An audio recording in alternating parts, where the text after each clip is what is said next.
चला महाराष्ट्राचा वक्ता बनूया यांचे संयोजक एकता फाउंडेशन महाराष्ट्र राज्य यांचे मी प्रथम आभार मानते, ज्यांनी मला इथे बोलण्याची संधी उपलब्ध करून दिली त्यांचे मनपूर्वक आभार। नमस्कार, मी चव्हाण जान्हवी, श्री भवानी माता विद्या मंदिर टाकळी मानूर इयत्ता 7वी ब या शाळेची विद्यार्थिनी तुमच्या पुढे भाषण सादर करीत आहे।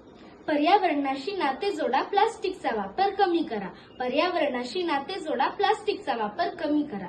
माझ्या ओळी ऐकून तुम्हाला समजलंच असेल की माझा विषय आहे प्लास्टिक मुक्त भारत माझी भूमिका। होय मित्रांनो, आजकाल काळाची गरज बनली आहे। आपल्या ऋतुमतेला आणि पर्यावरणाला प्लास्टिक मुक्त करण्याची आजच्या काळात प्लास्टिक प्रदूषण ही समस्याच बनली आहे। प्रत्येक ठिकाणी प्लास्टिकचाच वापर होत आहे। किराणा की भाजीपाला प्रत्येक ठिकाणी प्लास्टिकच्याच पिशव्या दिल्या जातात। प्लास्टिकचा शोध माणसाने लावलाय, पण तो हानिकारक आहे। माणूस बेजबाबदार आणि निष्काळजीपणामुळे नैसर्गिक संपत्ती धोक्यात येऊ शकते आणि घराघरात इजा होऊ शकते। आणि सध्या सर्वात मोठी इजा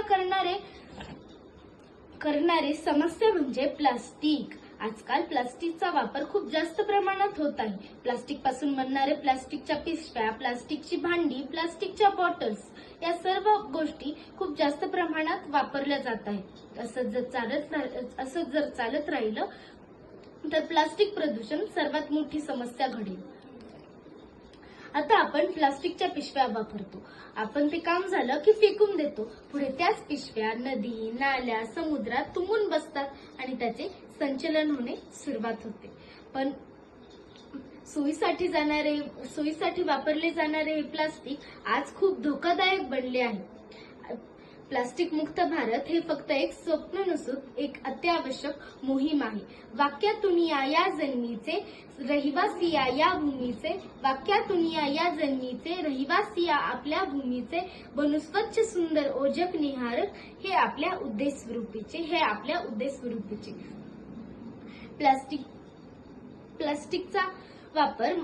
प्लास्टिकचा शोध माणसाने लावला, तो हितासाठी लावला, परंतु हा शोध मनुष्यासाठी सिद्ध होत आहे।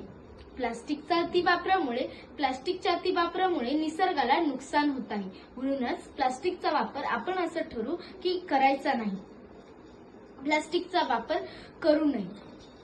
सध्या जे वाढते प्रदूषण आहे यात प्लास्टिकचा सिंहाचा वाटा आहे। प्लास्टिक कधीही सडत नाही। आजच्या धावपळीच्या युगात प्लास्टिकचा सर्वदूर झालेला आहे। आपल्या दैनंदिन जीवनात प्लास्टिक शिवाय एखादा दिवस घालवणे अशक्य वाटते, पण हेच प्लास्टिक आपला जीव घेण्यावर तुलत आहे। म्हणूनच आपण सर्वांनी एक संकल्प करूया की आजपासून प्लास्टिक बंद। एवढे बोलून मी माझ्या भाषणास पूर्णविराम देते आणि थांबते। थँक्यू।